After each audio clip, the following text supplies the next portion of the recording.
I'm ready for the Russian ambassador. Who did your makeup? We went for something dramatic. Do you like it? You look like a badger. Oh. Are you going to cry? Really? Well, what do you think you look like? Badger. I don't want to be thought of as the long-suffering wife. You understand that, don't you? No. I have to thank you. Everyone thanks their wife.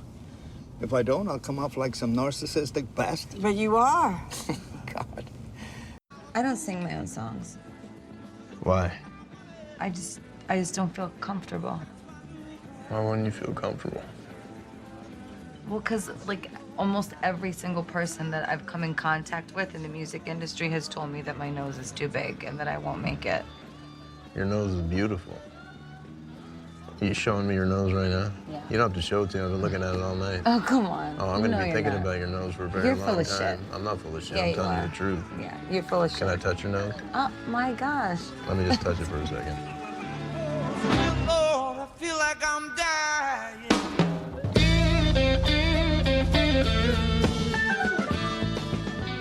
Hi, everyone, and welcome to the AwardsWatch Oscar podcast. This is a special podcast. It's going to be a Best Actress breakdown. So we are just going to talk about the Best Actress race, which really is kind of the best race going right now. And when I say we, it's because I have a very, very special guest. Somebody that I follow, somebody I listen to, somebody that I fangirl over. You may know her better as Be Kind Rewind. I have with me Isabel Custodio. Hello, Isabel. Hello. Thank you for having me. I have been wanting to have you on for a very long time. I was so happy when you responded to my message. I was like, oh my God. So it was great. I think most people that listen to me are awards junkies, and one of the places that they really love and go to, as I do, are your YouTube videos that break down the Best Actress Oscar race over the entire 90 plus years span of the Academy Awards. And they are efficient and informative, and you have an amazing voice. So thank you. I mean, I could spend this whole podcast just talking about how much I really enjoy you. But I'm so curious to know kind of what your background is and what led you to these fantastic Best Actress race videos that you do. Yeah, so my background is kind of mixed. For the past couple of years, I've been working in everything from media to tech to where I work now at a museum. And I have just been a huge movie fan my entire life. I credit my parents for getting me into it really early, just having TCM on all day, every day. Yep. And I don't know, it's just something that I've always been really, really passionate about. And kind of recently, I wanted to dive more into film history and show how passionate I am about it.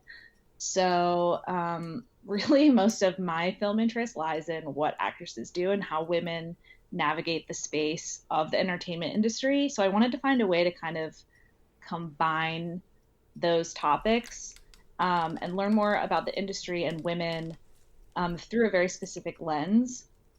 So the idea for the YouTube channel kind of came out of A, I love the Oscars, but B, the Oscars are such a fascinating way to think about film, just as like a topic and how it impacts us sociologically and how it's changed over time. It really is just a mirror of how the industry thinks about itself. And so I just wanted to kind of really dig in and share what I love with other people who love it too. I love it. It's you're almost like the the mirror image of me in so many ways with that, because I came about this the very same way. I've been a fan of movies and definitely the Oscars since I was a very, very small child. And I would watch them with my mom and we would make our lists and we were just like really, really into it. And yeah, I wanted to, you know, always find the avenue that was going to be able to allow me to talk about it in a way that I wanted to talk about. I totally agree with you that the Oscars are such a fascinating, like you say, lens of how Hollywood looks at itself and thinks about itself. I think your choosing of the actress race is wonderful because there's so much fodder there. There is so much that has changed for actresses and the perception of them in a way that has not so much with actors. So Yeah, and I feel like I've learned so much that's really relevant to all of the conversations we're having now about actresses and women in entertainment. It's funny because there will be some years when I'm looking for snubs, looking for people who should have been nominated but weren't. And it's actually a struggle to fill the category rather than to find people who should have been included, just because there aren't enough women leading films, or many of the women who were nominated aren't even the lead character. They're not driving the narrative of that movie. And that's pretty much true of the entire category for the history of the Oscars. And it's so interesting to know that and watch what's happening now. Do you find that when we're talking, I guess pretty specifically about the Oscars, but really just for female roles in general, that it's kind of cyclical throughout history, where you will have a decade that is, you know, really, really strong for female fronted films, or like an era that is like post-war or something like that, versus other times that don't feel like that. Because I feel like it is. I almost feel like sometimes the 30s and 40s had some of the richest female films ever. Yeah, absolutely. And then a decade almost like the 90s or even the early 2000s seem bleak almost by comparison. Yeah, I absolutely feel that way. And Molly Haskell writes about this. She has an entire book called From Reverence to Rape, which basically outlines that in a really beautiful and eloquent way. But essentially, she would agree with you. The 30s and 40s were really vibrant, especially in the 40s, of course, because so many men were at war, so it just kind of became a necessity. And in the 30s, it's interesting because the Hays Code, which restricted morals, essentially ironically helped women out because they weren't allowed to be sexual objects. They had to be something else. Yeah. And so we get a lot of really, really cool roles and really dynamic women coming out of those two decades. And then, you know, I think what she says is once you take women out of the bedroom, you can't put them back in. or I'm sorry, the opposite. It's like once they're in the bedroom, they're never leaving. Yeah. That's kind of what happens in the 60s. And I think, you know, you see that all the way up into the 90s. That's pretty much what happens. They're in the kitchen or the bedroom. Yeah. Oh, I agree. And I don't have it yet, but I can't wait to read Alicia Malone's Female Gaze too, because I think that's going to offer some really wonderful insight. It's funny. I was just watching the Joan Crawford edition of your videos, and it just kind of spurned what made me think of that for this and for this conversation of how the 40s were for female roles, but certainly how somebody like Joan Crawford was able to and had to change so much to be not just to get that Oscar, but to have respect and gain respect and then have to regain it again. And it's a fascinating story. And I just loved that video because it broke it down in a way that, and like you say in it, that she doesn't get that type of consideration very much because, as you mentioned, when you asked people about what they thought about Joan Crawford, and it was like eyebrows and beating her daughter and stuff like that, and our view of that of her was so limited. So I don't know. Like I said, I could just talk about your videos like the whole time. Sorry, I think I lost you for a second. Oh, yes. I lost you right after beating her daughter. Maybe that was a good thing. No, I just wanted. Yeah, I just thought that it was. And I hope people that are listening have listened to or watched the Joan Crawford video because it was such a great exploration of somebody who's viewed very negatively, I guess. Right, and I think a really good lesson from her story is that for a long time, actresses' careers weren't built for longevity. They were never supposed to have long careers, and if they had it, they had to make it for themselves and really adjust who they were in terms of persona, or move to TV or do whatever they could to keep working. And that wasn't something that was true for a John Wayne or a Gary Cooper or a Humphrey Bogart, who just kept getting roles until they almost were dead. So I think that's definitely something to admire her for, at least. I think she found a way to sort of not have to go through the like Goldie Hawn says in the First Wives Club, the 3 stages for women in Hollywood: babe, district attorney, and driving Miss Daisy. Yeah, exactly. That's so true. She just went through like babe, woman who wears glasses, and trog. Trog, I know. God.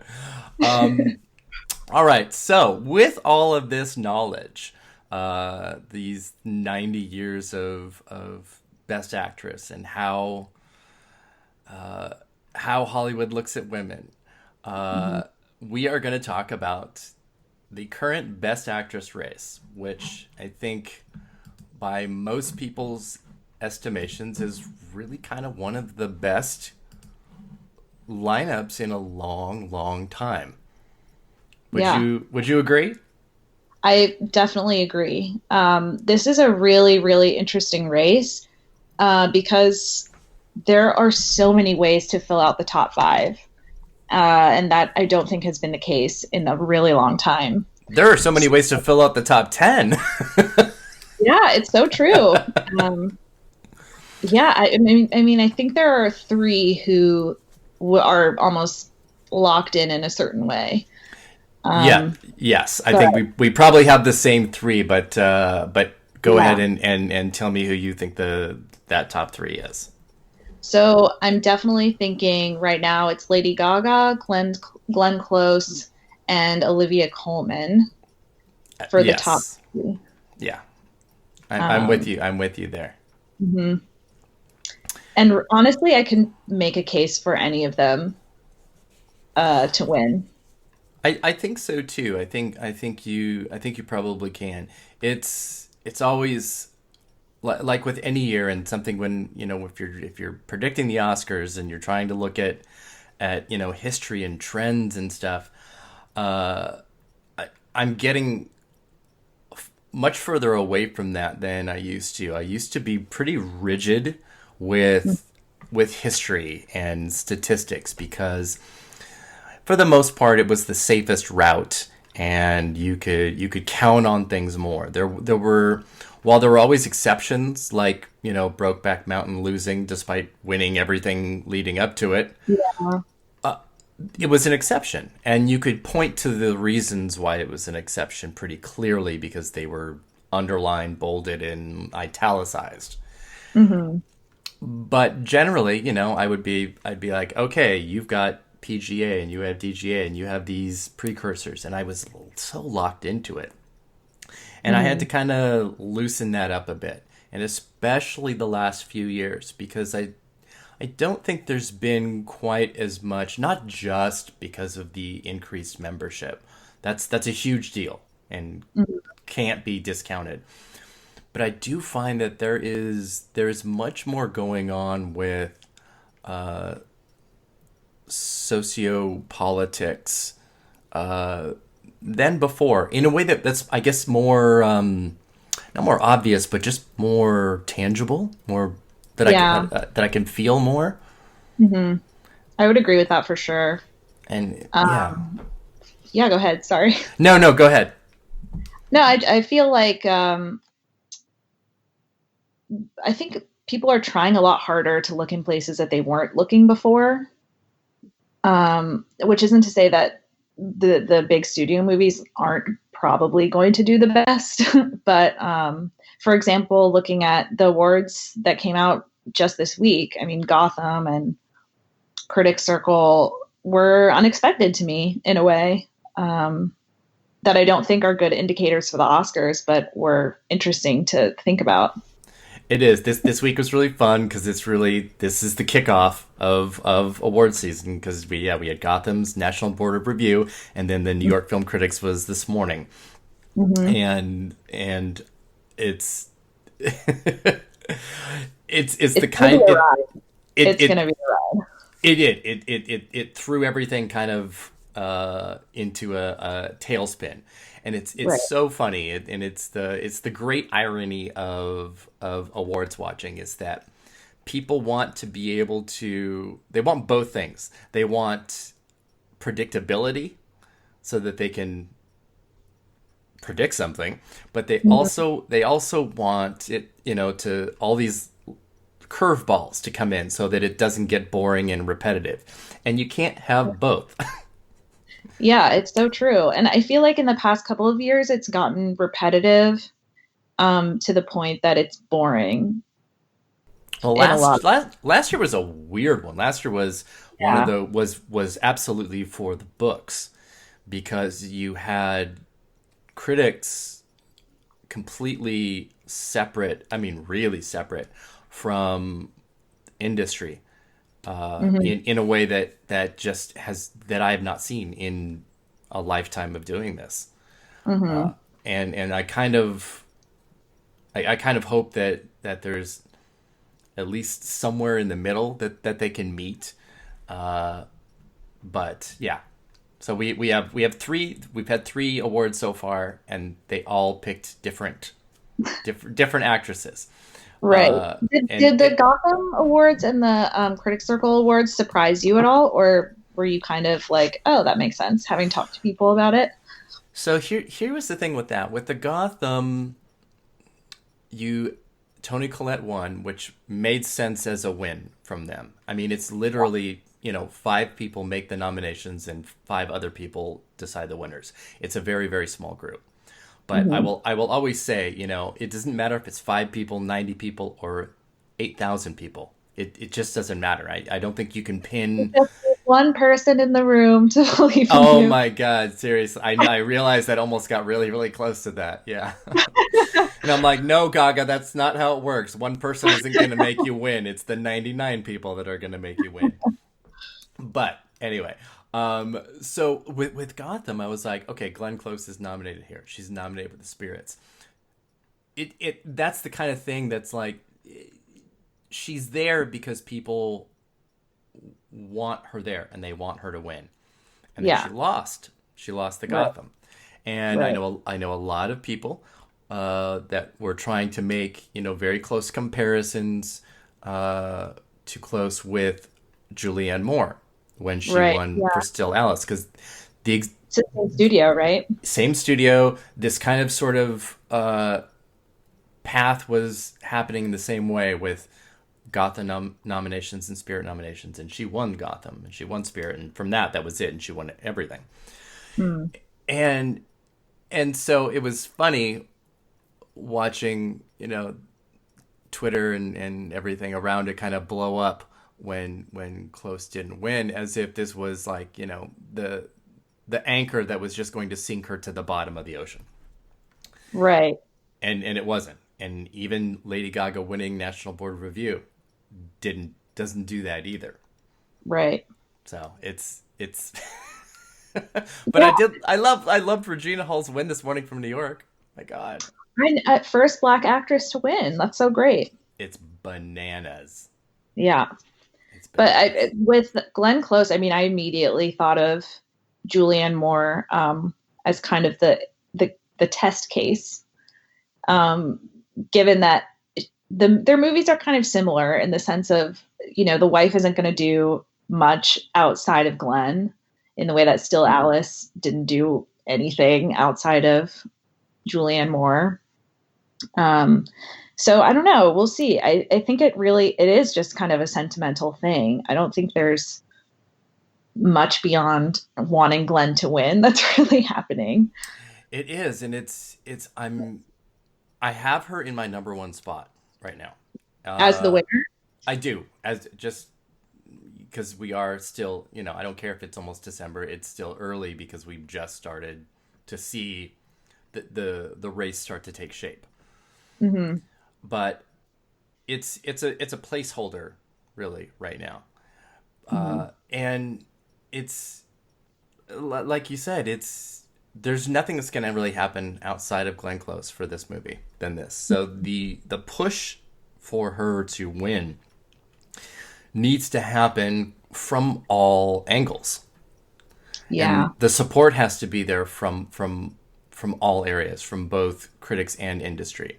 And I feel like it almost brings up a really strange touch point, or I guess tension point for the Academy, because the Academy is consciously trying to diversify, have a younger body, have a more diverse body. And so it does seem kind of weird at the same time to have this sentimental push for someone who's been around and really relevant for a really long time, but doesn't represent the new Hollywood really in any way. So that feels those two things kind of feel at odds to me a little bit. It does, but then you also have the fact that her character is a woman that has always had to be quiet and behind her husband, and is now stepping into the light for that, and that's extremely relevant now too. But is it enough for her to just be that? Do you know if she's doing another kind of press tour for it? I know that she's getting a lot of tributes, like Palm Springs, Santa Barbara, and all of these things. So all of the chess pieces are in place for her. Okay, cool. Which needed to happen since her movie came out before most everybody else's. Right. In this, and it wasn't like a massive hit, but nor was it a small movie in any way. It was exactly the kind of box office that a movie like that would get. The Sunday afternoon grandparents and stuff like that, which really have largely been the bread and butter of the Academy membership. Oh, absolutely, yeah. But she's doing a lot, and she's doing press, and she's doing talk shows, which is impressive because her movie isn't out now or coming out in a couple of weeks, and like and everybody else is in New York. Yeah. So I think Sony Classics is doing the absolute most that can be done to keep her in the conversation. So I don't think there's anything more that can be done other than for her to start winning things. Yeah. And something that we saw last year, and something that does kind of happen a lot, is that right at the beginning we get the New Yorks and LAs and the big gun critics awards come out, and then the regionals start spilling out in December, and you get like subsections of Ohio and Kansas and like all these, like I didn't even know that there was a critics group of this section of the country. Right. And those sometimes can turn the tide quite a bit. Interesting. And I think we saw that with some things last year. Like basically just like putting the label winner on you makes you more likely to be a winner. Yes, exactly. And also too, there's a different access that top tier critics in large cities have versus other second and third tier. And I don't mean that as a derogatory thing, but I just mean that as Right. like a lot of the country, they'll get something later than other people. Right. So it's that can create a different race than what began in November and early December. Mm-hmm. But I obviously we should circle ourselves back to Best Actresses Exactly. as much as possible. But okay, let's look at the three women that have won so far that we mentioned. Toni Collette for her Hereditary, she won, or Hereditary if you're Gemma Chan. She won the Gotham and beat Glenn Close in that process. Lady Gaga won National Board of Review. I don't think it was a big surprise for a lot of people. No. I think Green Book was kind of the surprise there. Yeah, that definitely was. It was a moment of kind of not being able to read the room, I thought. But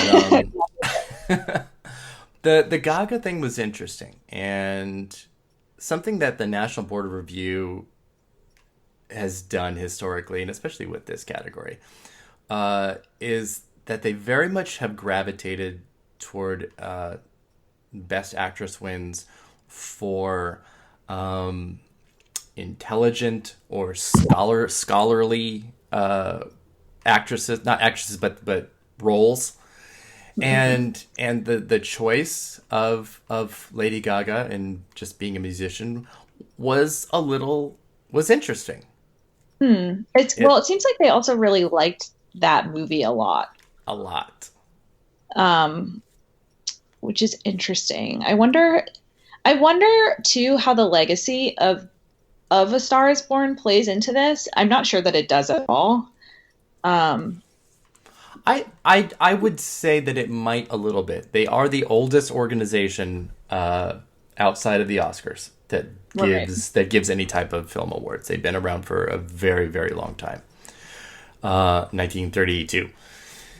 And I can see that. They have members that have, been members for a very, very long time. So maybe there's a little bit of nostalgia there. Maybe there's still some leftover Warner Brothers love because the NBR used to have quite a incestuous relationship with Warner Brothers.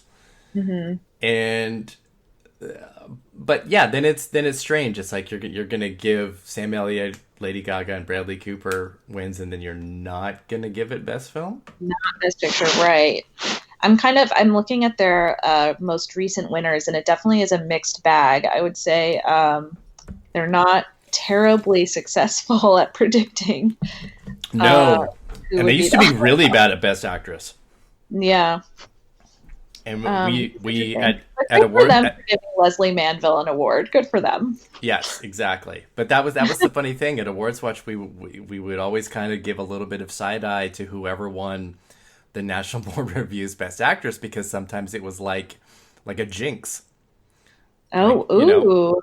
Emma Thompson made it like all the way and for Saving Mr. Banks, and then failed. And there's a few instances where that has happened in a short period of time, and because because they're first, I mean essentially first, it's people put a lot of stock into it into this first week, and it's like can you can you still, even be a contender? It's like people look at Olivia Colman now and go, oh my God, she has to win LA now, or she's toast. She's not. Right. Well, like, and I think that's just a consequence of this year being so incredibly competitive.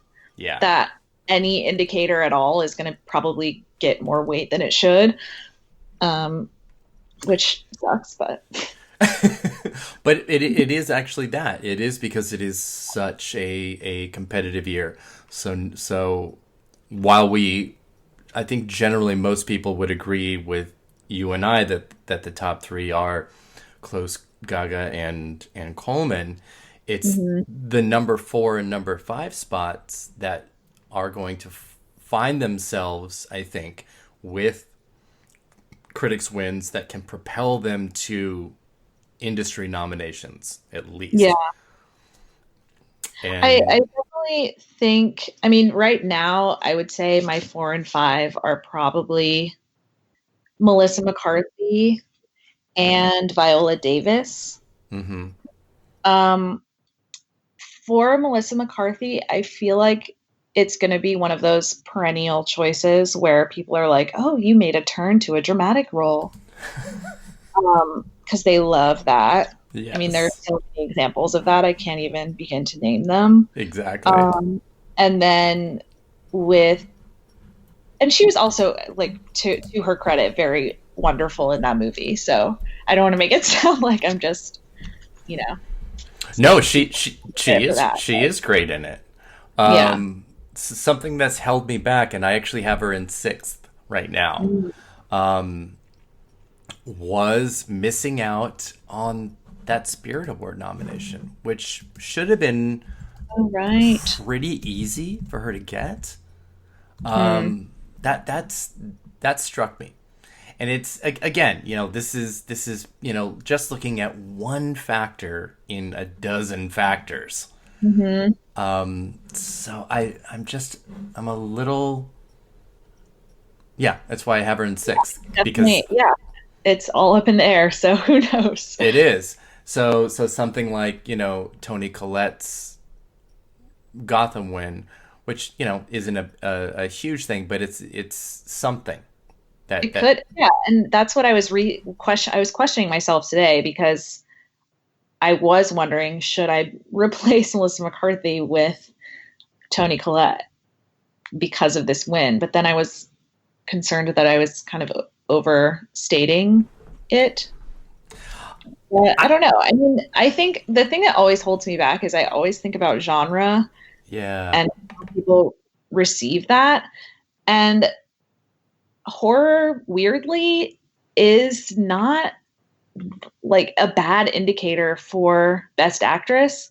There are a lot of women who have won for horror movies. I mean, if like Natalie Portman, I guess you could consider that, like Kathy Bates, Jodie Foster. So I don't think it necessarily is going to hold her back, but you never know. I think it's different though, because this is a more, supernatural horror. Although for me, the horror in the movie is much more psychological than it is, blood and that kind of thing. But I mean, something like Misery, it's not as much horror to me. It's more thriller. Yeah, I think the genre has evolved in a very different way than, even with Silence of the Lambs is like a tame SVU episode at this point. Yes, well, exactly. And both things, both Misery and Silence of the Lambs, are things that can and do exist in the real world. Mm-hmm. And I think there is such a bias to something like Hereditary because it is supernatural or whatever you want to call it. Yeah. So I don't know. I can't think of another Best Actress who would have decapitations in their movies. No, and it's I love Collette. I love that movie. I love it. But I have always been extremely hesitant to have her in. but she is a person that absolutely could and needs extreme critical support during the Critics Awards to bring her not only back into the conversation, but to help validate choices later on. Yeah. Because I think sometimes voters will want to vote for something, but they're not brave enough. Mm-hmm. And if well, sometimes they can. One thing that I actually was thinking about for Gaga was that, I mean, she's almost certainly going to be nominated for Shallow for Best Song. Mm-hmm.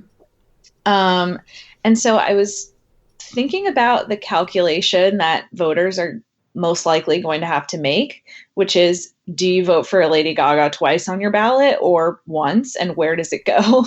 Mm-hmm.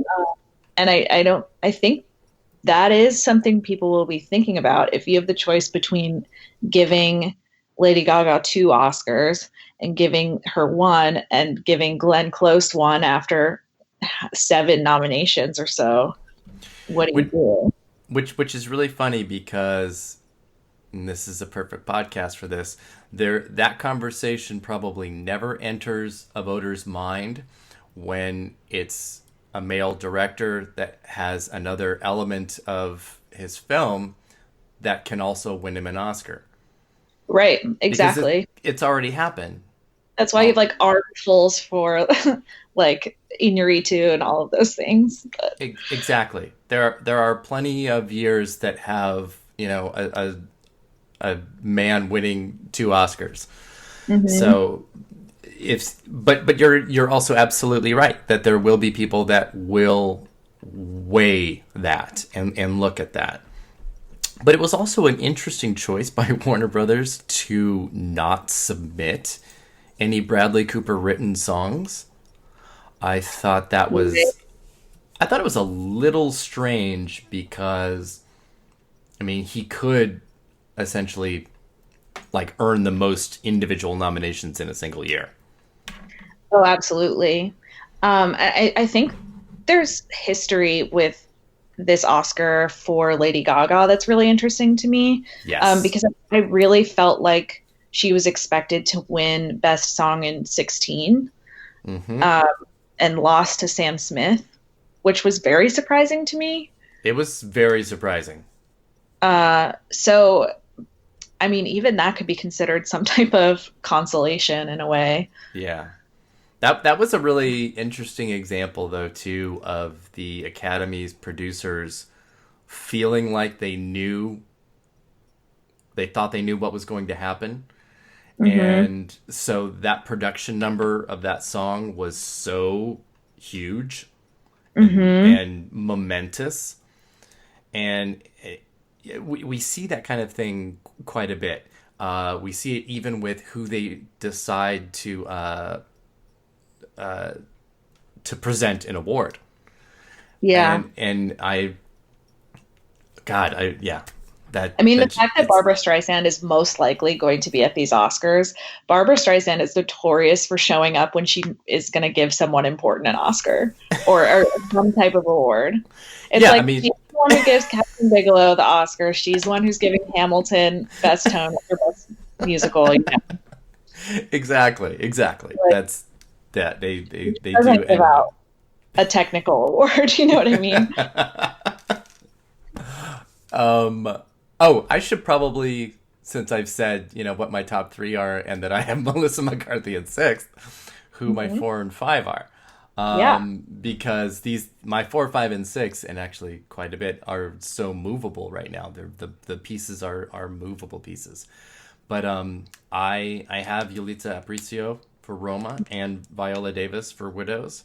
I'm much less inclined to stick with Viola Davis after the film's box office, which I honestly thought was going to be a whole lot better.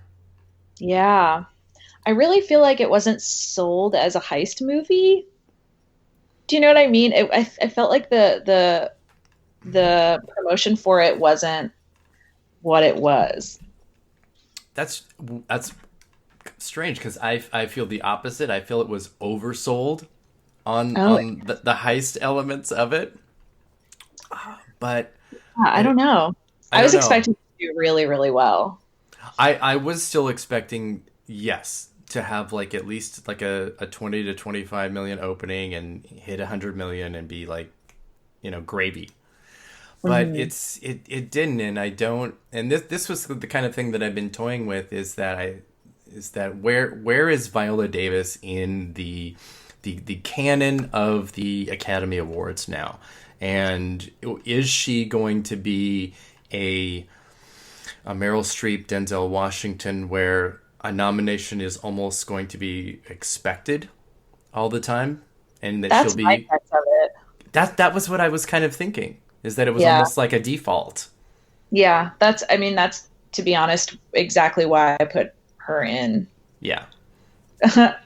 And that isn't to dismiss her either. So No, not at all. But I do think in a way she is the new prestige queen. yeah. So. And she, Definitely. she has 3 Oscar nominations. She has a win now.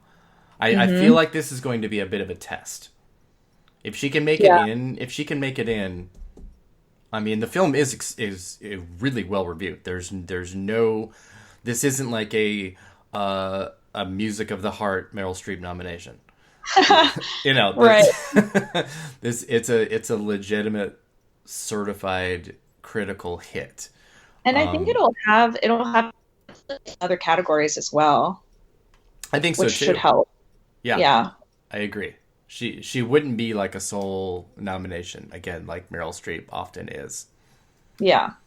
So. This isn't Florence Foster Jenkins. Yeah, exactly. Oh my goodness. When I think about how many people she robbed. I know. It's poor Amy Adams. I was all about I'm about Jessica Chastain every year, but yeah, that was tough. Yes. So Yalitza is interesting to me though. What's that? Yalitza. I feel like she is such a classic example of when the Oscars want to take an ingenue or a first timer and give them that spotlight. We see it a lot. Mm-hmm. And the film is so strong. Mm-hmm. And I have to say, because that her not being a white actress is also a component in this, because when you look at the breakdown of even how competitive this category is, there are really only 2 non-white actresses that are a part of this conversation and part of this competition. Yeah. And it's those 2. It's Yalitza Aparicio and Viola Davis. Yeah, and I think that the film is going to do so well with voters that, I mean, of course that'll help her. My concern was that she does have an Oscar moment, you know what I mean? But that scene is so difficult and hard to highlight, I think, just in terms of how you sell her to people. You know what I mean? I think she has 2, though. I think she has the first one, which I know what you're talking about. Yeah. But the second one at the beach, yeah, I feel like is the one that sort of seals it for her. And I think that's what you go with too, because that's the poster. Yeah. I don't know how you could watch the movie and not want to put her at the top of your list. It's so, especially if it's going to do well elsewhere. I mean, obviously I understand that branches vote for each section. Yeah. But still, this is an example of something that I don't know how actors wouldn't be impressed by. I think the only reason that you wouldn't vote for her is, somebody that's been in the business for a long time that hasn't, they might feel a twinge of jealousy by this, first time non-actress, who's pulling off this amazing performance. Right. Yeah. And I think there's also, there is an inherent disadvantage there in that she's not from the community. Mm-hmm. So she's not going to have the same connections. She might not have the same team to put stuff together for her, like sell her or schmooze with the right people. Not sure if she speaks English. I don't know. She doesn't. I've met with her quite a few times and interviewed her, but I will say this, right. There is no one that has gotten more FaceTime, festival time, voter time than her. Netflix has absolutely pulled out all the stops and definitely had to for her, because you have to see her and you have to interact and you have to understand who she is.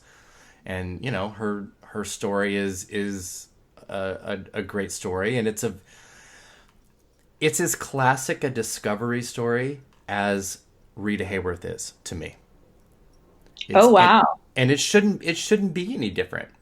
I mean, hers was discovery in a mall shop, and it's wonderful and it's classic, and it's the kind of thing that, like, anybody that comes to Hollywood, that's what they want. They want to be discovered.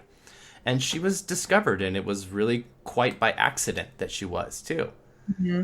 And it's a neat story. It's a great story for sure. It's wonderful, and you can't help but root for that, because everybody that works in Hollywood dreams of that same story. Everyone that isn't in Hollywood and wants to go dreams of that story. It's as classic as it comes.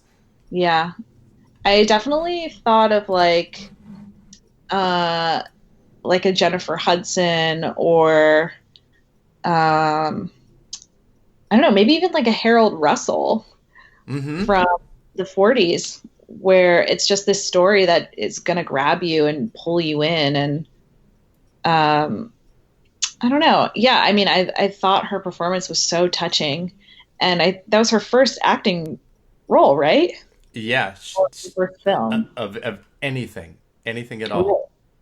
To touch where she touched emotionally is incredible. So, I mean, that would be wonderful if she could get in there. That would be amazing. Yeah, it would. Yeah, I feel very, very good about her getting in.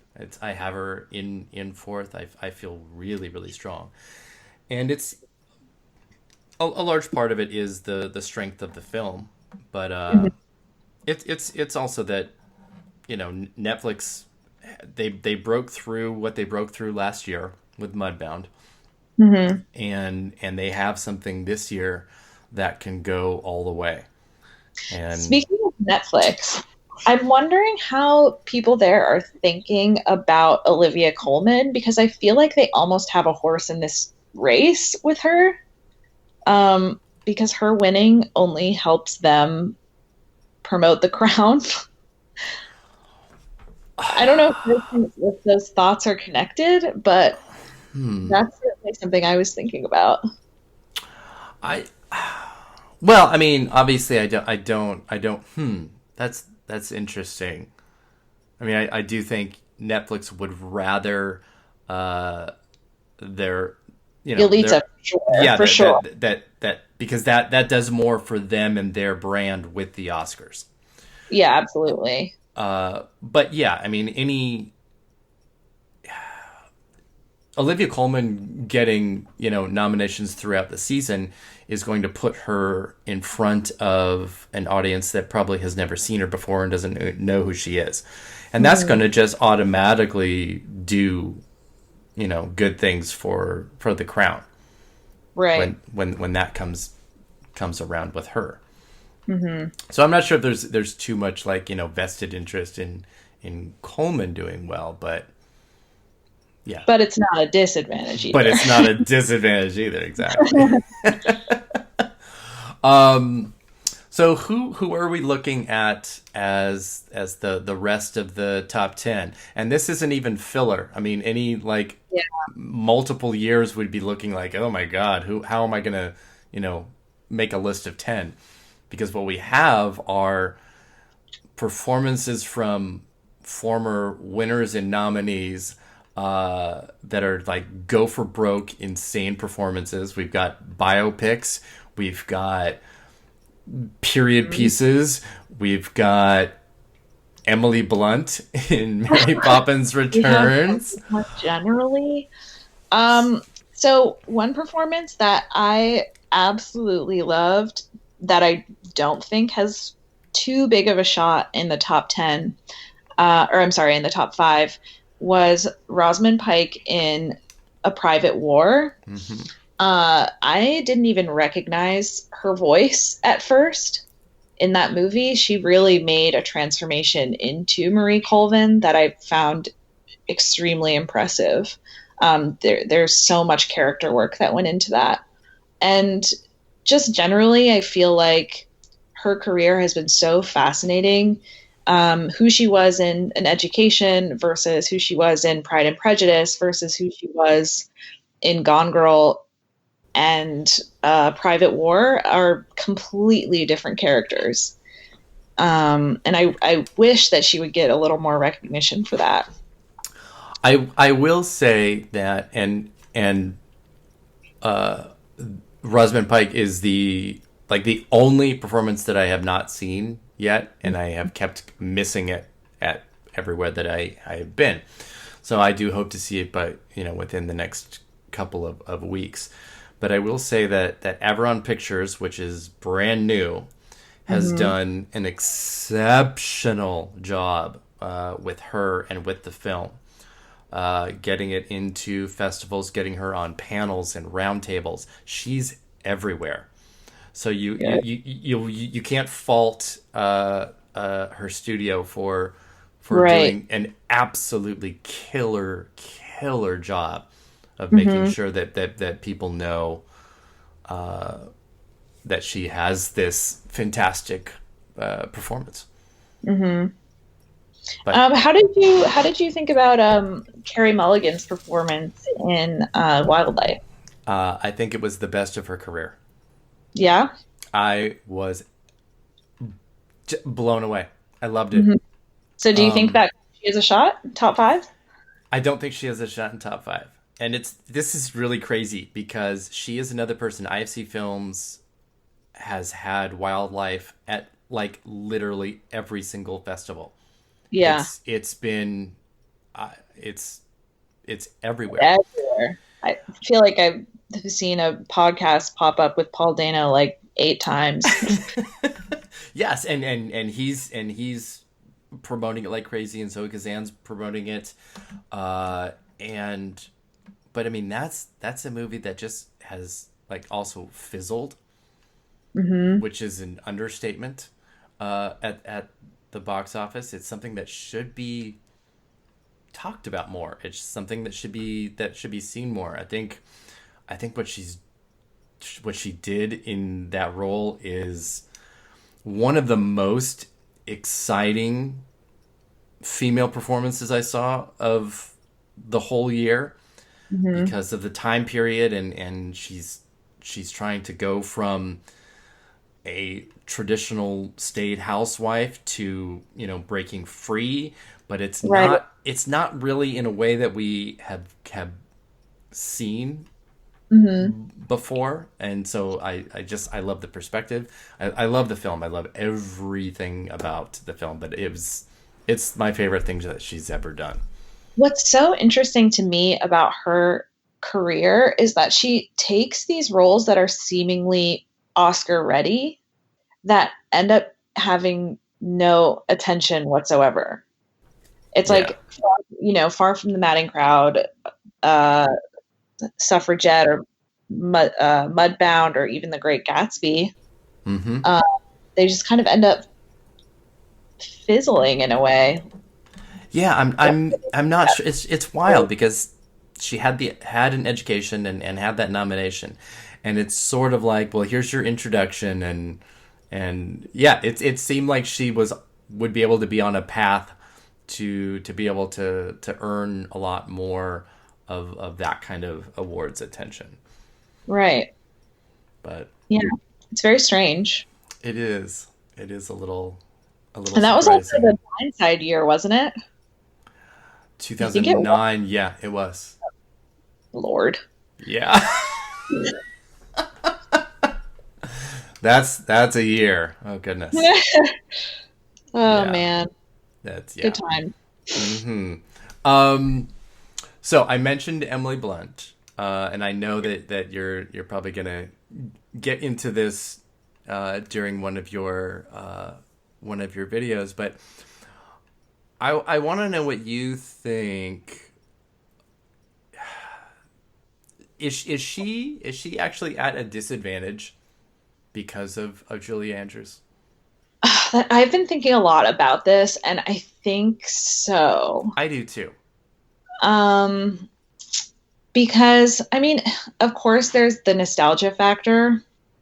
And I just feel like for so many people, Julie is Mary Poppins. And I don't think any of these reboots have been perceived in a way that critically, at least, has been raving. So I don't know. Like, I don't think it helps unless she performed better than Julie Andrews, which I don't believe could possibly happen. I will say this, because I just saw it last week. I loved her, and I loved the movie. Yeah, I think she does enough things with her Mary Poppins that are different from Julie Andrews to be able to really subvert the majority of negative comparisons. Which I think is a good thing. Which is good. She cannot go into that role trying to be who Julie was. No. As Mary Poppins. I mean, that's just shooting yourself in the foot. Yeah. So I think she's great, and it's I love her in it. I do.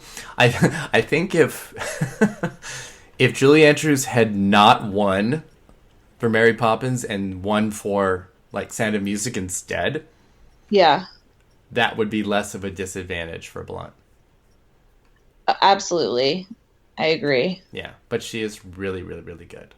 The Mary Poppins Oscar story is very fascinating and extremely political. Yes. So really, I think it's less about Mary Poppins at the Oscars than it is about Mary Poppins as a figure in our pop culture and how much we cherish her. And I don't think that helps. Yeah. I think that in a weird way it falls into the same category as Glenn Close, where we're looking at an academy that is trying to look forward with its membership, and then there's these elements of nostalgia, like Glenn Close has never won, and right. Mary Poppins reboot are here, and it keeps trying to pull back. Well, I'm wondering kind of how the new Mary Poppins reads in 2018, because certainly like Mary Poppins in 1964 is actually pretty conservative of a film. At the end of the day, it's about reinstating the importance of the family structure. You can't be a good mom if you're also a suffragette. There are all of these themes that are very sugar-coated and speak to kind of an ideal American sense of family.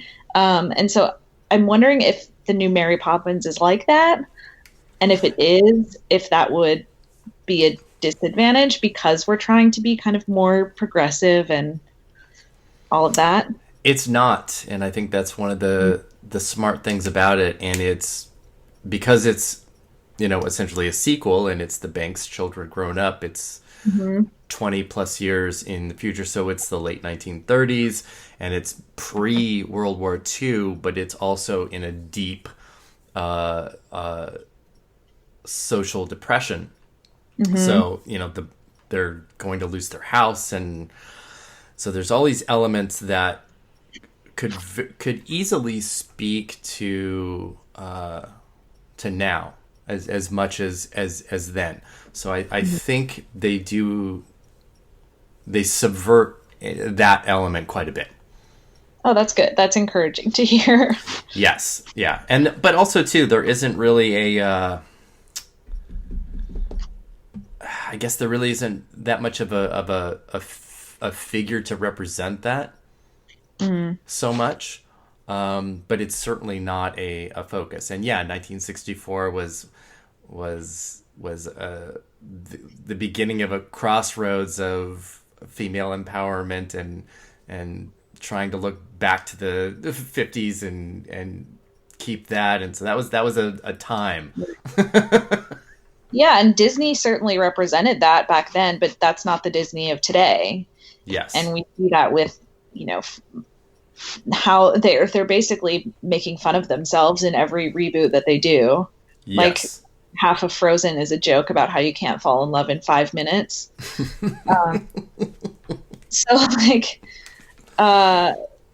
Which is good. I'm wondering how. Yeah, I mean, Mary Poppins to me has always been kind of an outlier within the Disney machine, just because it is that kind of like cross between live action and cartoon, and Disney's live action record isn't quite as strong as its animated. So we'll see. Yeah, well, I mean, I think it's going to make gobs of money. I think it's going to be for sure a gigantic hit. If it doesn't make a lot of money, that'll be fine. Yeah. But that's kind of always been Disney's thing. They haven't cared so much or campaigned really hard for Oscars because they really just want to make all the money. Yeah. And they do. And this year's been a little different with Black Panther and with Mary Poppins now. There is a much more visible concerted effort for awards contention than I've seen from them. Much more. I feel like the pressure that they've been putting, that ABC has gotten about the Oscars, has thrown a wrench in things. Yeah. Especially in terms of, I think Black Panther is definitely part of that conversation. Mm-hmm. Yeah, it's really kind of ironic that, we're like, popular movies aren't being, nominated and we need a separate category. And then you look at the lineup of likelies this year and it's going to be a whole lot of popular films. Oh, absolutely. And studio films. Mm-hmm. So it's like, maybe you shouldn't have spoken so soon. Yeah, and that whole thing was so weird and like pretentious and at the same time pearl clutchy. Yeah. Everybody reacted in a way that was weird. Nobody knew what to make of it, I don't think, and including the Academy, in that they have stalled that decision. Yeah. Well, I mean, they made the mistake of making a formal announcement without any like timeline or plan. It was so weird.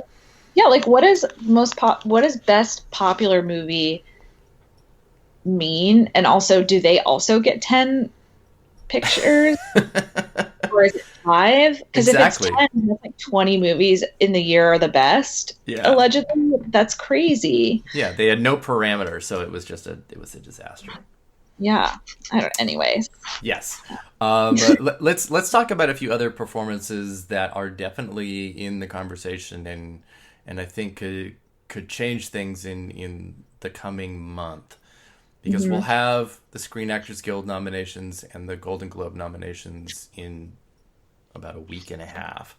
And so I'm looking at like Nicole Kidman in Destroyer, Felicity Jones in On the Basis of Sex, and Saoirse Ronan in Mary Queen of Scots.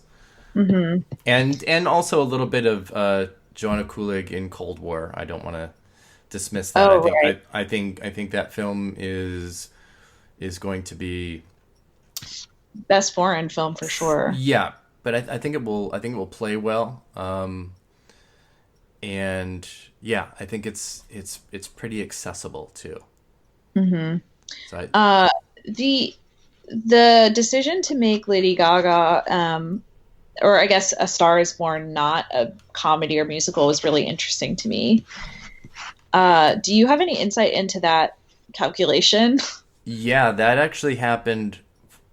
The Hollywood Foreign Press did that themselves, where they sort of drew a line that musical biopics are no longer really the same as musicals, and they really wanted to kind of give themselves some more legitimacy, because they've always had to to overcome a lot of stigma and, you know, weird classifications, and they still do, you know. I mean, everybody will go right to The Tourist, you know, in comedy and getting nominated as the Martian. And exactly, and then that happened, which kind of shot them in the foot a bit, because they were really angling for more integrity. And then, you know, they did what they did with The Martian, and it's just like, okay, no, that doesn't work. But yeah, I mean, by that token, can we just make The Favorite a comedy? Because The Favorite is absolutely would qualify and should qualify. But yeah, so they've and the studios have been mostly, I think, pretty good about it. But also too, I think it depends on how the studio feels with how comfortable their film is. Like last year, Fox Searchlight had both, you know, The Shape of Water and 3 Billboards. They probably could have submitted 3 Billboards in comedy to be safe. But they felt strongly enough to put both films in drama, and both got in and both did great. Right. So it's always going to be a bit of a tete-a-tete between the Hollywood Foreign Press and studios. But specifically with musicals, they are really trying to now stick with a traditional musical, a Mamma Mia style musical, versus, you know, a Bohemian Rhapsody or Star Is Born. But how doesn't A Star Is Born count as that, though? Because it's performances and it's not characters breaking into song as a part of the storytelling. Interesting. Yeah, I'm glad they're doing it. I think it's great, because I always thought it was a cheat, you know, for musical biopics to be able to qualify in comedy musical. I just felt it was a cheat. Yeah, it kind of, I mean, it is, but these are also original songs. So yes. I get it if you're saying like Rami Malek had nothing to do with writing, you know, We Are the Champions. Cool. Yes. But when all of this original work is being considered, I guess, not fundamental to what the movie is, that's very strange to me. That's a good point. And there's something too that's really fun and weird about the Oscars, is that they have an eligibility rule in the books for an original musical category. It could, yes, if there are enough that qualify and submit themselves, so we could have a brand new Oscar category. Well, let's make it happen. I'm telling you. Let's get the movie musical. When you think about the amount of animated films that have enough original songs in them that would qualify, there are definitely years where it could have happened. But I don't think anybody really wanted to dive into that. Yeah. I do think musical is kind of a dirty word to some people. Yes. So I get that. I think it's almost like the wrong kind of nostalgia. Right. Yeah, absolutely. And I don't know. I mean, it's, again, I think it goes back to kind of the genre conversation where certain things are privileged, and drama will always, I mean, or at least has always been privileged in a way. So I think you'd also have a situation where, say there were enough films that did qualify for this original musical, and you could put like A Star Is Born in there because they're all original songs. You could put Mary Poppins in there because they're all original songs. And say throw in a handful of animated films that have enough songs to qualify. You're sort of then taking it's, to me, the same thing almost as the popular film category. You're taking something out of contention of the main things in order to kind of say, oh, wait a minute, we can give A Star Is Born this win instead of this one. Yeah, and they say that you're eligible for both. Yeah. Which is interesting, but like, do we really ever see that happen? Yeah. I'm not sure. Yeah, I mean, I think there's a reason now that we don't see animated films hit Best Picture anymore. Mm-hmm. And that's part of it is the way the preferential balloting and stuff, and outside of the 2009-2010 expansion, there hasn't been, so. Mm-hmm. But yeah, poo. Anyway, back to Nicole Kidman, Felicity Jones, and Saoirse Ronan. Yeah, so I haven't seen any of those yet because they have not hit theaters. But I'm curious about Felicity Jones because from the original, or I guess from the reporting I've read thus far, that film is not stellar. You know, it'll definitely depend on who you read, because I didn't like it, and I did not like Felicity Jones. I thought she was really miscast.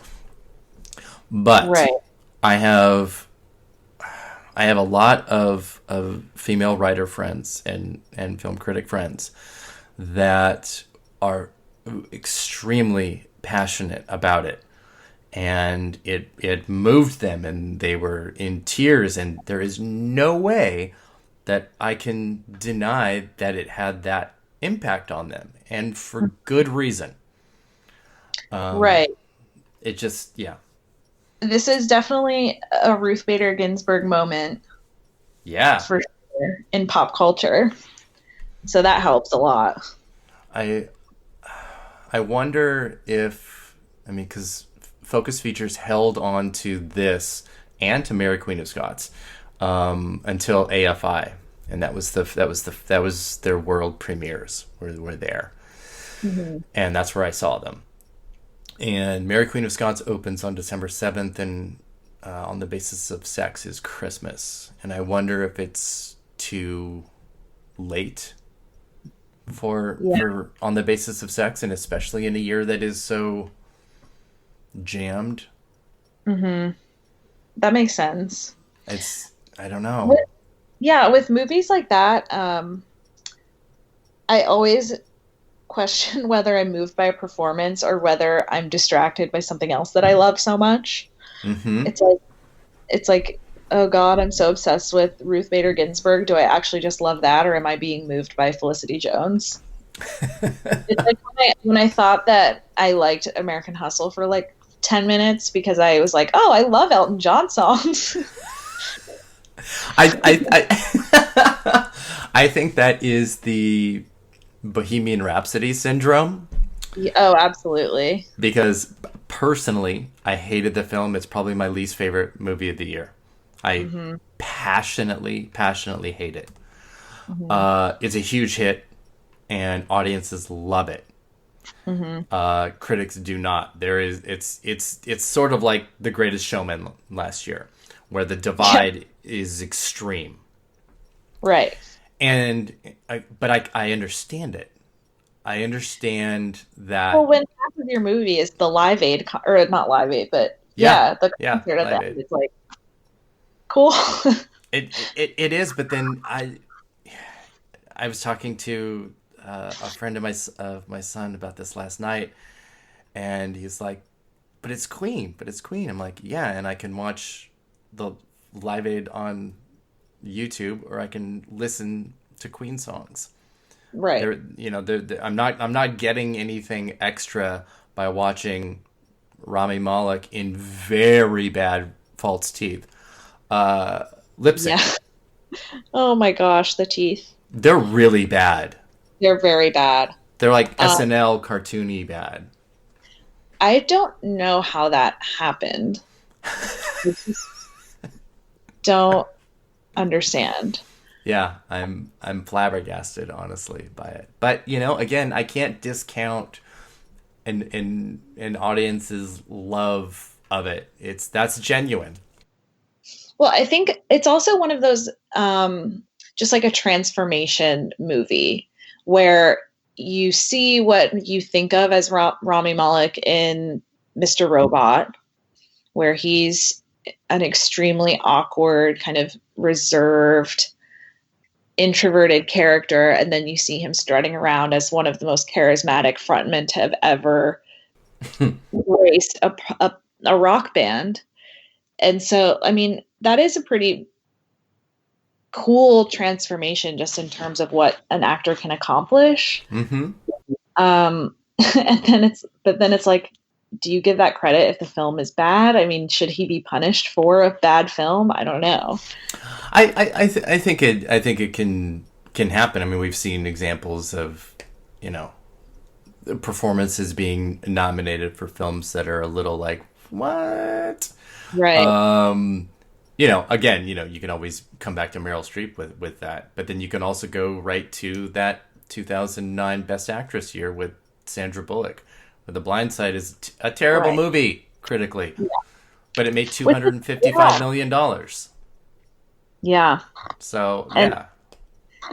I mean, I will struggle to understand that one for a really long time, but I think, well, this kind of also goes back to Melissa McCarthy for me, because I also think about, I think it's similar to Walk the Line, maybe, with Reese Witherspoon, because that was a transformation for her, and it was also a departure, because I think up until that point, people thought of her as Legally Blonde, and people still kind of think of her as Legally Blonde. So, you know, it's watching someone do what they don't normally do is captivating to a certain extent, but I think it can also be misleading because you can be so surprised that you think it's better than it actually is.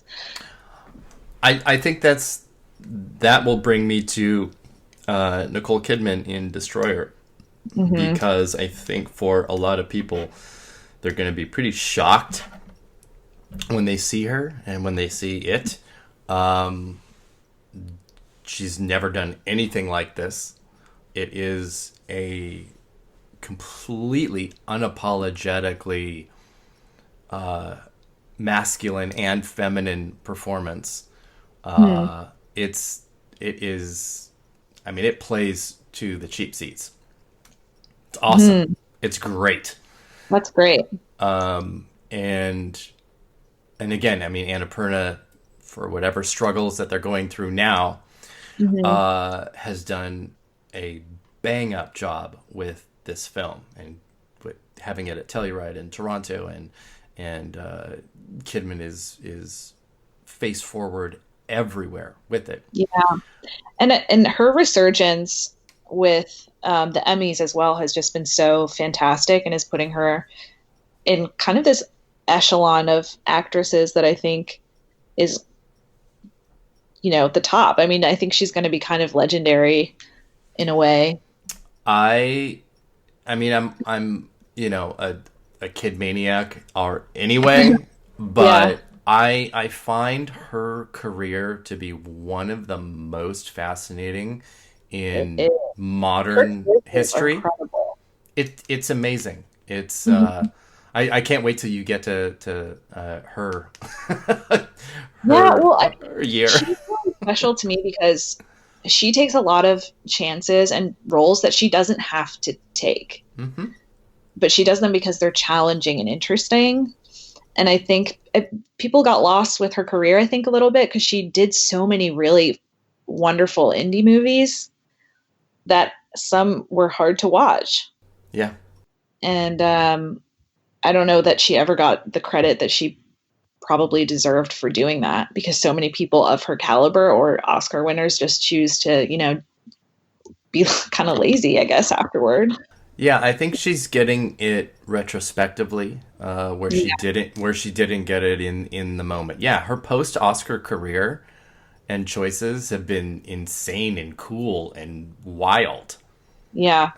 So I think she has one of the most interesting careers right now, and she's using her position and her place to give more opportunities and voices to female directors and producers, and producing things herself so that she can get them off the ground. And it's I just have an enormous amount of respect for her for that.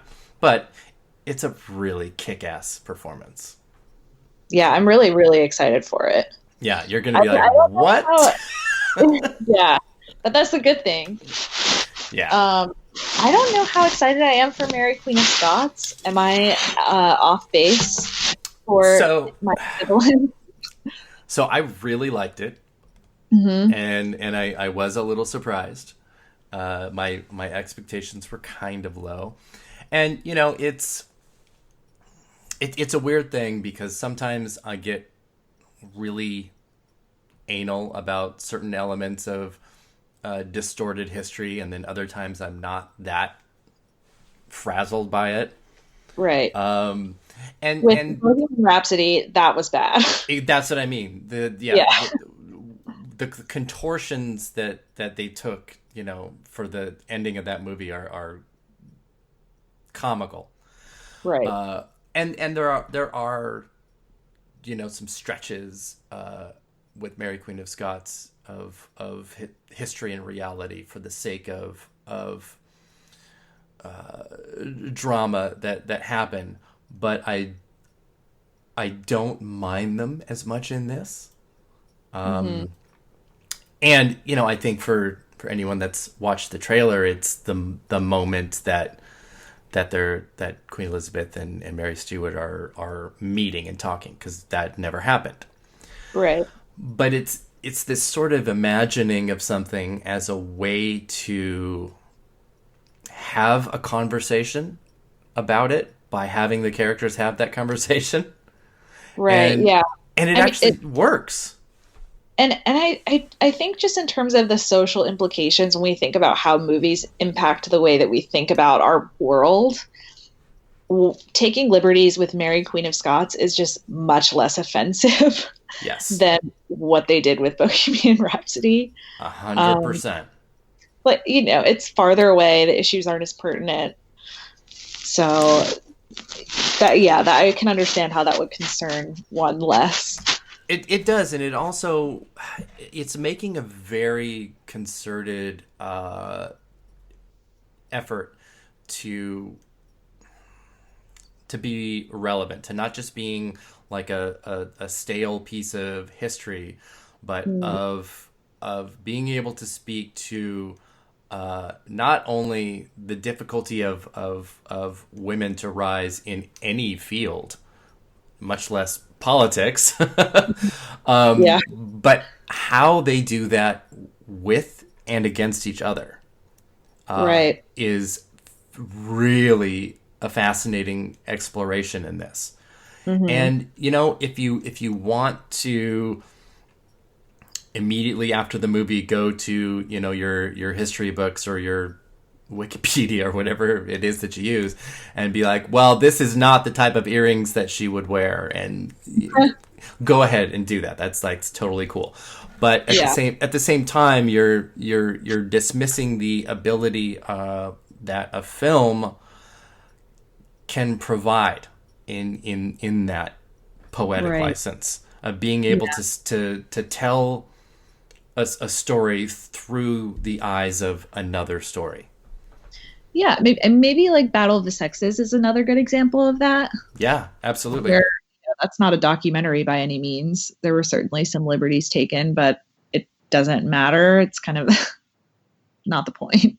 Yes. It's. I think anytime you have something that is historical or science fiction, even if it doesn't, if it's not speaking to now, then I'm not even sure what the point of it is. Right. And also, I mean, good for Margot. That's how you do a prosthetic. Yes. she's really good, and actually I think she's better than Saoirse Ronan in the movie. Oh, fascinating. Because I feel like the push has been for Saoirse. Yeah. I haven't heard anything about Margot Robbie. This is probably the most compassionate representation of Elizabeth that I think I've ever seen. Ever.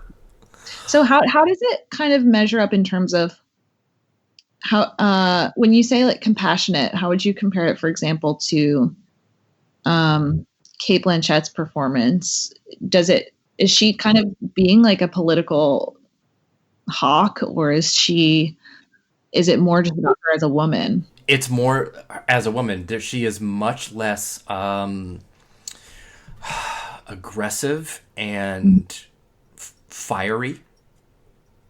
So it's, yeah. So by compassion, I mean that I feel like she is.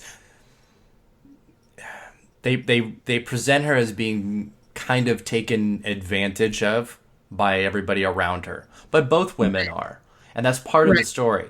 Is that these are women of power who are surrounded by men that either want to usurp it or manipulate it for their own benefit. Which I think is I just saw The Favorite again last night, because that's my personal favorite of the year. But I think that was what was so fascinating to me about that story, is that the political maneuvering and the way that women dealt with each other was so different from anything that I think I've seen in a really, really long time. And just, I don't know, that made politics feel more like a feminized space. Yes. Which will be interesting to compare to how they talk about it in Mary, Queen of Scots, because it almost doesn't come up in The Favorite. Not really. Not. I mean, other than the fact that like Rachel Weisz is really the puppet master behind everything, and Queen Anne is just kind of not much of a. She's more of a figurehead. Right. It's funny. It's almost like Dick Cheney and George Bush. Yeah, absolutely. Absolutely. It's really weird. But yeah, I'm The Favorite is one of my absolute favorites of the year, and I love how much just female interaction it is. And even Mary, Queen of Scots, even though it only has the one moment of them together, it's also it has quite a diverse cast, both in terms of ethnicities and with LGBTQ representation that I was not expecting. Yeah, I wasn't expecting that either. At all, and it's really awesome. But yeah, it just feels different. It feels like something that we've never really been allowed to see before. And how we get to see women in power. Yeah. And that they aren't and don't have to be shrews or whatever it is. Absolutely. I also thought that can you forgive me? Can you ever forgive me? Yeah. Gosh. That was also interesting to me too, in terms of it being kind of unexpected, the way that the relationships kind of play out. Like, I thought that it was interesting how her gender was never really an issue in that movie. Yeah. And to me, and portraying friendships between LGBT characters is very underrepresented. And so that to me was also that was surprising, and that was really riveting to see as well.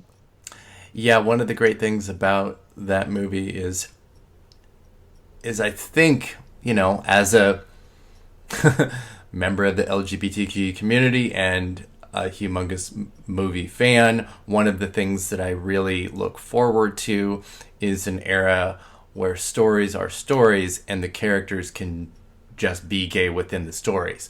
And it's Right. not necessarily, a coming out or whatever. Not that we don't need them, because we still do, for sure.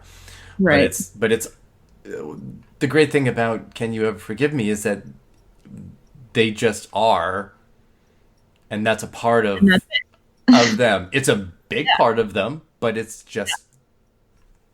a part. It's refreshing. Oh, it definitely is that. I long for the time where it will become the rule and not the exception. But yeah, it's at the same time, it also is the kind of thing that allows the movie to be set apart a little bit from others just by virtue of being that. Mm-hmm. It's unique in that regard. Yeah, and I feel like so many films, especially this year, are really being more inclusive, but also banking on that as the crux of the story. Yeah. What did you think of Colette? I haven't seen it yet. It's actually, oh my god, I'm seeing it this week. Or like next week. Keira Knightley in a period piece. Yes. I know it. So it is probably exactly what you think it is.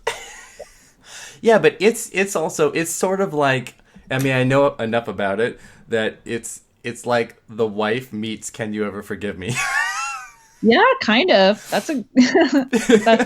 Yeah, wow. I mean, there are, it also deals with writing and ghostwriting, and LGBT issues. So yeah, I'm anxious to see it. But again, it was like a private war where every time I needed the opportunity to see it, either festivals or just the timing, it just kept not working, and it was driving me insane. Something that my friend and I recently discovered, because we were talking about Olivia Colman, because we are both personally kind of so obsessed with her right now. We realized that her nomination is essentially The Devil Wears Prada, that nomination for Meryl Streep, mm-hmm. where the movie really isn't about her, but it is about her. Yes. She is not the narrative force. However, she's the person that everybody walks away from the theater remembering. Yes. And wanting to know more about. And then we kind of realized, like, The Favorite is a weird kind of version of The Devil Wears Prada. Yes. I'll give you that. I'll give you that. It's a little All About Eve, but leaning into like the showgirl side of the sexuality of it, which I loved. But it is really wild that I mean, Emily Blunt and Meryl Streep in Prada are the supporting characters, and it's Anne Hathaway's story, but she might as well be a cerulean sweater. Yeah. Oh my gosh. Exactly. But that was another one where I was like, I don't know why you have a Best Actress nomination for this, but I also don't care. I don't hate it, exactly. But it's really wild, because it's almost like the kind of thing where only a Meryl Streep could really pull off bumping themselves from a supporting to getting, a lead nomination like that, and do it with, not a whole lot of surprise. Right. So for somebody like Olivia Colman, that is generally and unknown for most people, for Fox Searchlight to decide that she is the lead and that Weiss and Stone are supporting was a really brave choice. And I know they were pretty struggling. Shocking. They were struggling with it for quite a while. Because I thought they were going to put her in supporting and she'd walk away with it. Yeah. And she would have. Yeah. Like, no contest. Yeah. But so I was a little bit surprised. And then if you put Stone and Weiss in the same category, I mean, you're kind of shooting yourself in the foot a little bit. Unless it's supporting, which is fine, because supporting has had double, actress nominations dozens of times. It's the most common one to be able to pull that off, but not lead actress. There hasn't been since Thelma and Louise. Right. And they knew that. They knew that there was no way that they were going to be able to push Melissa McCarthy and two people from The Favorite. Mm-hmm. But it was really interesting that they chose essentially the two that are the actual leads, and put them in supporting, because both Stone and Weiss, not only do they interact with Colman and with each other, they also have their own separate stories outside of both of them. Yeah. Colman has none of that. Yeah. You have no sense of what her character wants other than her children. Yeah. Oh my God, that scene. Oh, Jesus. Yeah. And trying to... That's her Oscar clip, too. Yeah, oh, absolutely. And trying to navigate, like, whatever relationship she favors at the moment. But, but yeah, I mean, the reason I was so impressed with that performance is because I felt like anyone who played it would have played it differently. That seemed like a complete invention to me of a new person, of a new type of character. And I don't think we see that often. To a certain extent, Lady Gaga is playing herself, which isn't a bad thing. Mm-hmm. And then Glenn Close, like, oh, I'm so surprised that she can successfully play someone who's been receiving not enough attention for good work. That's shocking. Yeah. I almost wonder if just that alone is like enough to not help her win. With Glenn? Yes. Close? Maybe. I don't know. I don't know. It'd be funny. I'm imagining like if they had remade an 80s A Star Is Born with Glenn Close where she wins an Oscar. Yes. Oh, that would have been a trip. Yes. Oh God, that would have made me really happy. I would have loved that. Then we'd be having a different conversation now because they wouldn't have to. I know. Well, worry about giving her one. I know, and I really feel like that is literally the only reason that the conversation is happening. Is we just really want her to get one. It is. I almost feel like this is what happened with Kate Winslet in The Reader, where she had so many nominations and she was able to get them at a young age and very quickly. But also, too, she was, at the time, she wanted it. She wanted it badly. And she campaigned hard and she was thirsty for it. And the Academy's weird, where they do kind of want that. They want you to want it. And work for it a little bit. And Lady Gaga is serving that for sure. Oh my God. There is nobody that wants it more. Glenn Close must be like, how the fuck is this happening again? I know. Well, Geraldine Page had to wait 8 times, so maybe. Exactly, and that's the thing. Sometimes it just never happens. Sometimes you're a Thelma Ritter or a Deborah Kerr. It just doesn't happen. Imagine, that just feels so crazy to me. And especially because I feel like Leonardo DiCaprio got so much attention from the internet specifically for never having won. Yes. That I don't think Glenn gets the same attention, or Amy Adams, or anyone who has multiple nominations without a win. I think there is a little bit, and I think since the advent of the internet culture, it's changed that quite a bit. I mean, I can only imagine what it would have been like if Richard Burton or Peter O'Toole or anybody that had multiple nominations and never end up winning. If what that would have been like, really kind of for them. I also had a hard time envisioning like Trump being president, so maybe I'm the wrong person to say this, but like I just can't imagine like me sitting on a couch watching the Oscars in 40 and seeing Glenn Close receiving her honorary Oscar for having never won.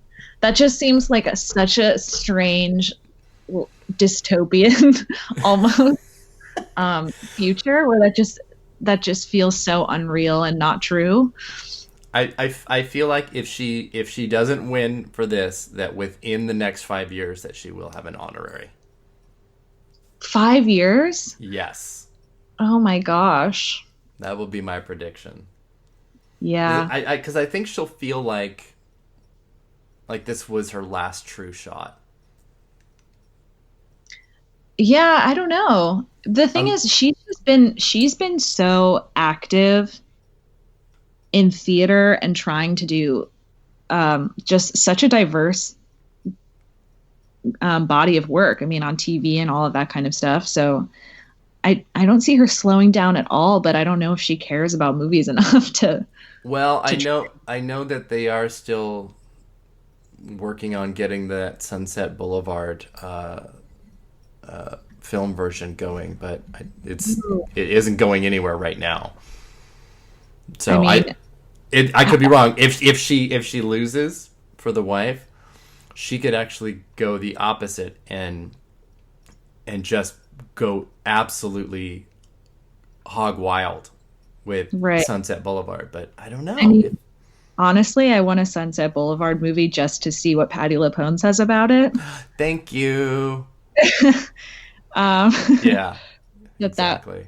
That would be really interesting. Do you have any other shout outs that you want to make? I have one more that I want to make. Ooh. Let's see. No, I mean, I think we hit most of my top ones. I haven't seen Beale Street, which is where I think you're probably going. How could you ever think that? But yeah, I haven't seen that yet, but I'm very excited, and I really feel like Kiki is gonna make a big splash, I think. Yes, so that is my shout out. is Kiki Lane. I love this performance. It is a perfect ingenue performance that the Academy also loves. But, they have a few of those to choose from this year. Quite a few, actually. But I think that one great benefit from her is that she's, in the follow-up to, an Oscar-winning Best Picture. An extremely anticipated follow-up. And she's wonderful. She is quiet and she is subdued, but this is her feature film debut, and the film really is carried by her.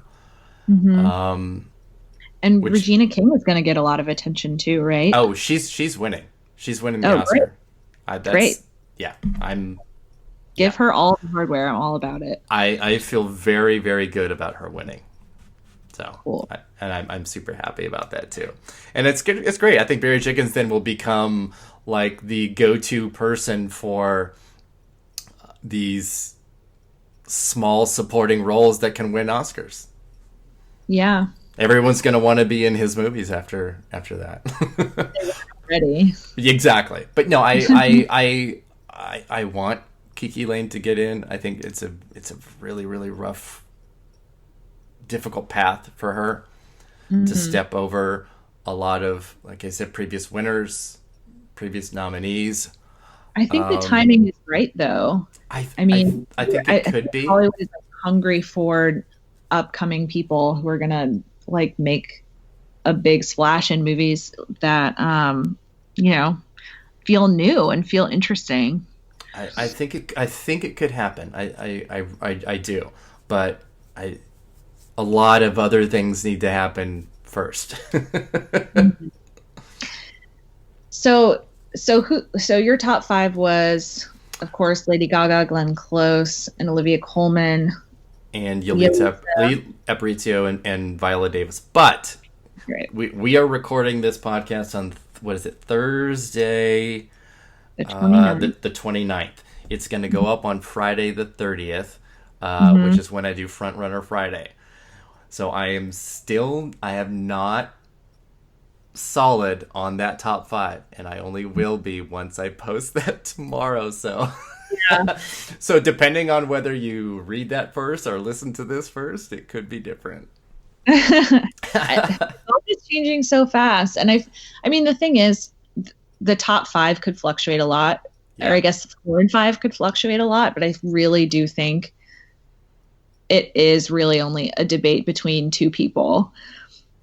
Yeah, I don't even know that I would seriously consider Olivia Colman as likely to win. I don't either, and I've seen people try and make the argument, and I'm not really. I just don't think politically it's an option. No. Because, like, of course, I wish the Oscars were just like a qualitative event, but they're definitely not. No. And I don't really see anyone with the momentum to take over Lady Gaga or Glenn Close. I don't either, at all. So yeah, that's where we are. Yeah, just kind of, I guess, about who you want to see on the red carpet to a certain extent. There's a little bit of that, and again, like I said, you know, if you make yourself available to voters and press and industry and all of that, and go to every event, that is your path. Mm-hmm. And whoever can do that the best, unless you're Monique from Precious, you're putting yourself in the best position to win. Yeah. Man, it's going to be a good year. Yeah, it is going to be a good year. So much fun. Cool. Well, Isabel, this has been, truly, truly an honor, and really, really wonderful to have you on. Oh, thank you so much. I'm so happy you asked me, and I'm so thankful. Thank you so much. What can you tell my listeners that you're working on next? Or can you? I can. No, I won't be secretive about it. I'm working on, to coincide with our Emily Blunt conversation, Julie Andrews in 1964, winning for Mary Poppins. I think a lot of people know that story to a certain extent. The famous Audrey Hepburn controversy. Oh, yeah. So I'm going to try and shed some new light on it. And really, I think, hopefully make people less vindictive toward Audrey Hepburn. So, yeah, I think it's going to be a good episode. Awesome. And where can people find you on the internet? Yeah, so I am at BK Rewind on Twitter. That's where I post all of the stuff from YouTube shows, from the YouTube show. So there, and then I'm also Look Who It Is with a Z, for my personal tastes and all of that. So. All right. Awesome. Well, yes, as soon as that one comes up, you know I will be posting it, because I cannot wait to listen to it myself. Yeah, I'm excited to post it. It's great. Yes, and you can always find me on Twitter at awards_watch, Facebook and Instagram just AwardsWatch, and of course awardswatch.com. So I guess that's all for today. Again, thank you, Isabel, so much. Thank you for having me. All right. Bye. Bye.